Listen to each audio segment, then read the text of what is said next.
Brett Miller with Custom Software by Preston, and I help software development practitioners learn and implement a set of business strategies so that they can achieve the next level of success in their business. And specifically today, what I would like to talk about is responding to web development RFPs, and if it's actually worth the investment in time. As you look at each individual RFP, I feel like you need to make that determination in order to use your time as wisely as possible. And I love RFPs, and the reason is because we've established a set of 8 principles that we use repeatedly to determine if we're going to actually submit a proposal and put together a very, some thought-provoking ideas to help land that work.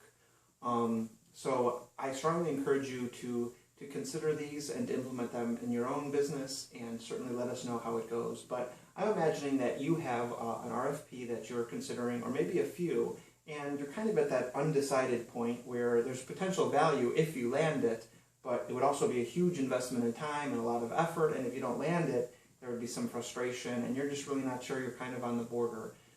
So I want to express that I've been there, I understand that. We as an organization, unfortunately, have spent countless hours trying to land work that I feel like was never even really possible for us, and it just wasn't in the cards at the time. So you've got to use your time as smartly as possible, and I feel like by following these 8 principles, you're setting yourself up to do that very well. And now that we have these, the difference, it's phenomenal. It's like night and day. I mean, we are able to achieve so much more and use our time so much more wisely. With just the results, I can't express the difference it has made for us as a company to be landing work this way and not wasting time trying to reach out to opportunities that aren't really in alignment for what our skills are. But with that being said, I'd like to jump right in and start taking a look at some of these aspects of these 8 principles that we've put together. And the first one is alignment. And that has to do with your technical background or your organizational technical background and your portfolio comparative to the opportunity. So if they're mentioning some technical skills and that's the path they want to go to, I really feel like it's important that you have corresponding skills and can speak to what those are and how they relate and how you would utilize them within their project, and you're very comfortable and it's not a stretch for you as an organization or as an individual perform that. And certainly the portfolio, so it's not only the current skill set, but you can point to work that you've done in the past and specifically reference projects and say we did it here like this and here, instead of in the response just listing out here are 3 or 4 projects that we've done. You've got to really speak to the client and say, how do these relate to your project, and why is this experience valuable to you within those particular projects? That's what really drives home the point. So you want to make sure your skills and your portfolio are in alignment. There's another factor related to alignment that that's about location. And it kind of goes without saying, but if you're not located in their vicinity, you could be fighting a losing battle. So if they're in Seattle and they've got a great project and you're really well aligned, but you're here in North Carolina, that's a problem. And I've actually had many opportunities where the potential client has told us, we actually preferred you, but the convenience of having them just stop by because they're 10 minutes from our office, we just couldn't, the management wasn't able to overlook that. So we decided to go that other direction, but we'll keep you in mind. So there's been many occasions we've spent those hours and we were the right company, but we just weren't close enough. So it's so important that I would actually encourage you to change your marketing so that you're focusing more on local businesses, because your chance of success in closing ratios is much higher. So that's the alignment issue. And another one which relates to alignment, it has to do with budget and timeline. So hopefully in their proposal, they give you a feel of what they're looking to invest and when they would like this done. Without those things, you're kind of shooting in the dark, and it's a little challenging and kind of questionable if you want to spend your time, because you might see this as a $50,000 project and they're thinking of it as $20,000, and that's so far out of alignment that would be difficult to overcome. So you just want to make sure that you can function within their budget if it's listed, and also you can deliver within the time frame they're expecting. Those are critical aspects. And Also related to budget, the time frame that they're planning on paying on. Some RFPs have a 30-day net or 60-day net, and us as a company, we would not be able to take on something like that. We definitely look for the opportunities where we get partial payment up front and then another part upon successful completion. So there's budget, timeline, and what their payment terms are. And they might not give that in the RFP, but it's certainly nice. And those are important points to be in alignment with. And then the response time. So when are they looking for a response from you, and do you have the ability and time frame to put together something really thought-provoking? Because if you're just going to respond with your template and fill in a couple of blanks, you might as well not even bother, because you really need to speak to them. And that's part of the reason why you want to be very confident that everything is aligned and you're the right company for them if you're going to drift that far from your specific template. But you've got to have that time to respond appropriately. Hopefully you can do that within a week or 10 days or something, but if the time frame isn't there, it might not be worth the risk to try to rush it, because you could be facing some stiff competition, especially as the proposals get larger. Now, number 4, which is one of my favorites, and this is one we don't make an exception to, it's conversation. A phone conversation, or even better, an in-person conversation. If they're not willing to spend 30 minutes or 45 minutes with you talking about the project, explaining the nuances, answering your questions, I would advise to pass on it. We don't just spend 20 or 30 hours blindly and submit something and hope for the best, because it's just not a good investment in time. That one is very cut and dry to us. They've got to be willing to come to the phone and chat with you, and not just answer some questions via email. Your goal should be to establish a rapport with them at least once, maybe twice, to talk with them before you even submit the proposal. You want to be that leading vendor when all those proposals come in. So that's one of my favorites, and I when they can give me a chance to talk to them, my closing ratio would triple easily. So that's key to us. Then the next issue is, within the proposal, are they specific enough so that you can come up with details to give them options and talk about how you're going to solve the problem?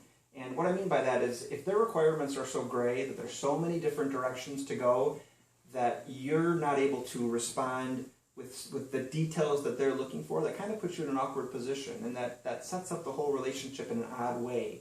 And I know that a lot of people, when they put together RFPs, they use templates. But if they just say, we need a website that does these 3 things, and they don't really explain who their users are and a lot of the details beyond just these couple things that they wanted to do, it can be a bit challenging. So the more specific I think they are there, the easier it is for you to come up with thoughtful responses. So that's it's important that they know what they want so that you can provide that. And then in your proposal, and when you're deciding to take this on, it's critical that you're able to differentiate yourself. And we as an organization, we focus on this time and again as we're putting together these responses. It's all about, even in the email that we send them with the proposal attached, we talk about, this is why you should go with us. In the executive summary, this is why you should go with us. In the body somewhere, this is why you should go with us. You just want it to be as clear as possible and explained in slightly different ways, but your unique selling proposition is the reason they want to work with you. And you just want them to be the primary focus, those simple bullet point messages. These couple reasons are why they should work with you. So if you don't know why they should work with you, then they probably shouldn't work with you, and they won't know either. So be sure you're able to differentiate yourself for your own well-being. The next point, number 7, is the vibe. What type of vibe do you get when you speak to them? What does your intuition tell you? How do you feel when you read the RFP? Do they seem flexible? Do they seem like a good company to work with? Do you feel like you can succeed? If your instincts are telling you there's something not quite right, your instincts are always right. I mean, I have never had a situation where going into a relationship, I was nervous, a business relationship where I was nervous about some factor of it, and that it turned out to be fine. It just seems like whatever your intuition is, it would be very accurate. So you want to have the right vibe, and when you go for an opportunity, you want to be all in and throw everything you've got at it. So, you're going to hold back if there's something that's making you nervous because you're spending your good energy on thinking about that aspect that makes you nervous. So, what's your intuition? Can you throw yourself into it? What's the vibe? Those things are also important. And then the 8th point, which is the last one, and another one of my favorites, this is about exceptions. And this is when you're not able to do something in the RFP. And this is actually a good thing because it allows you to send an email and say, hey, I just discovered your RFP, but the responses are due in 2 days, and there's no way I'm going to be able to do that. But I really feel like we could be a strong candidate for you because of these reasons. Would you allow us to submit a little late and still consider us?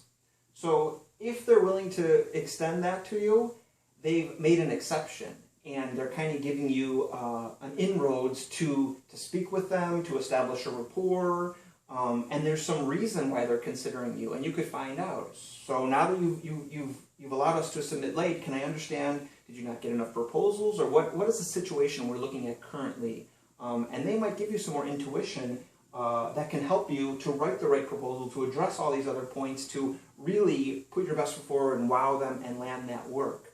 And that might be around the delivery, the skills. It could be around a delivery date. It could be around a lot of different things.